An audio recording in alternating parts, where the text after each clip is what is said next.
Halo, perkenalkan nama saya Ayu Sarvika Devi dari Hubungan Internasional Angkatan 2019 dengan nomor induk mahasiswa 1912521051. Jadi kali ini saya akan menjelaskan mengenai isu high politics dan low politics dalam protes Iran. Isu ini menjadi isu high politics karena di dalamnya menyangkut keamanan negara dan keterlibatan para militer di dalamnya. Aksi ini tidak hanya didasari oleh pelanggaran HAM berat yang terjadi, tetapi juga didasari oleh ketidakpuasan masyarakat mengenai perekonomian yang lesu, ketidaksertaan penduduk, hingga krisis air yang menjadikan isu ini juga tergolong isu low politics. Kematian Mahsa Amini di bawah pengawasan polisi moral di Iran memicu berbagai aksi protes yang terjadi sejak pertengahan September lalu. Mahsa Amini merupakan warga Iran yang dianggap melanggar kode etik berpakaian sehingga harus berada dalam tahanan polisi. Namun saat berada dalam tahanan polisi, Mahsa Amini diduga mengalami tindakan kekerasan yang berujung pada kematian. Aksi protes ini tidak hanya menuntut kesetaraan gender dan pelanggaran HAM berat atas pemerintah diktator Iran. Aksi protes ini juga mengkritik kebijakan-kebijakan Iran yang terlalu konservatif. Para demonstran juga menuntut permasalahan ekonomi dan sosial seperti kemiskinan, disrupsi ekonomi, korupsi, hingga kegagalan pemerintah dalam mengurus krisis air yang terjadi. Yang membuat isu ini semakin rumit adalah dengan tewasnya beberapa Protestan akibat tindakan kekerasan yang dilakukan oleh pasukan yang ditugaskan oleh pemerintah untuk membubarkan aksi ini.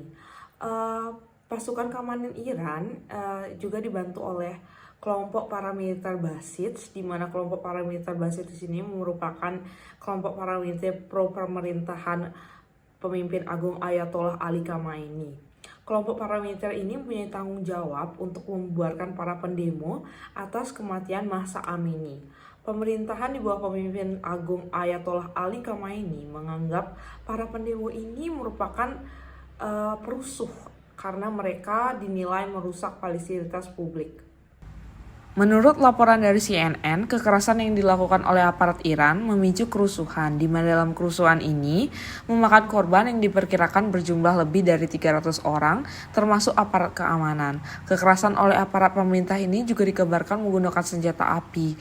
Tidak hanya itu, yang menjadi korban juga sebagian besar merupakan perempuan, dan sebagian besar dari korban yang meninggal merupakan anak-anak. Tokoh-tokoh seperti aktor, jurnalis, hingga pengacara yang mendukung aksi ini juga turut ditangkap dan ditahan. Tidak hanya itu, pemerintah Iran juga menjatuhi hukuman mati kepada aktivis yang terlibat dalam kerusuhan aksi protes yang terjadi antara Protestan dan aparat Iran. Akibat dari pelanggaran HAM berat yang terjadi dalam kasus ini menjadi sorotan dunia internasional. Bahkan Badan Hak Asasi Manusia PBB menekankan kepada pemerintah Iran untuk menjunjung keadilan, hak-hak, dan juga harga diri demonstran, dan menghentikan penggunaan pasukan bersenjata untuk membubarkan aksi protes yang terjadi. Menurut laporan dari BBC, negara-negara barat juga telah mengetatkan hukum kepada sejumlah institusi Iran ketika rentetan demonstrasi terus menjalar. Salah satu institusi yang dijatuhi sanksi adalah polisi moral atau polisi syariah. Isu ini termasuk dalam kajian keamanan internasional karena setelah berakhirnya Perang Dingin, isu keamanan internasional itu tidak hanya negara saja. Aktornya tidak hanya negara saja, melainkan individu juga menjadi aktor dalam keamanan internasional dan hubungan internasional. Menurut konsep human security yang berkaitan erat dengan critical security, manusia harus menjadi reference objek utama dalam keamanan. Oleh karena itu, dalam studi keamanan internasional perlu mengangkat isu-isu kemanusiaan seperti pelanggaran HAM, ketidaksetaraan gender, kemiskinan, dan kelaparan. Selain itu, yang menjadikan isu ini termasuk ke dalam kajian keamanan internasional adalah karena keterlibatan pelanggaran HAM berat yang terjadi di dalamnya. Pelanggaran HAM berat itu termasuk agenda dari keamanan internasional. Baik, sekian dari penjelasan saya. Sampai jumpa di vlog UAS selanjutnya. Dadah!